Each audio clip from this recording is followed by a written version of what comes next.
अस्सलाम वालेकुम। जन न्यूज़ HD में खुश आमदीद। मैं हूँ आपके साथ आयशा अहमद। नजर डालते हैं आज के बुलेटिन पर। कस्बा गुजरात हेड कालू पर महकमा अनहार की हट धर्मी जारी। किसानों का पानी हेडअप करने और दफ्तर में लगाए जाने वाले दरख्तों को काटने का सिलसिला जारी है। शहरियों ने कहा कि SDO महकमा अनहार और इंजीनियर इमरान को फौरी मुअत्तल किया जाए।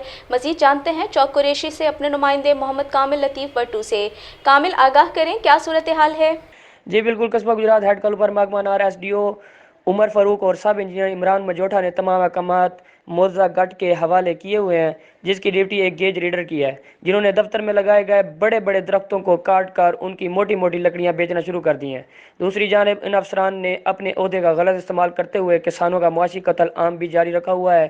किसानों का कहना है कि मुर्जा गट हमसे पैसे लेता है और फिर पानी देता है, पैसे ना दे तो पानी हेडअप कर देता है और कहता है अफसरान ने रोक दिया है। किसान परेशान है, उनकी फसलें तबाह हाली का शिकार हो रही हैं, जबकि ये अफसरान टच से मस नहीं है। एहल इलाका और किसानों का कहना है कि इन करप्ट अफसरान की इंक्वायरी करवाई जाए और इनको यहाँ से भी फौरी मुअत्तल किया जाए। वज़ीर आज़म साहब और वज़ीर आला पंजाब परवेज़ इलाही कस्बा गुजरात हेड कालू के मामलात पर फौरी नोटिस लें। जी।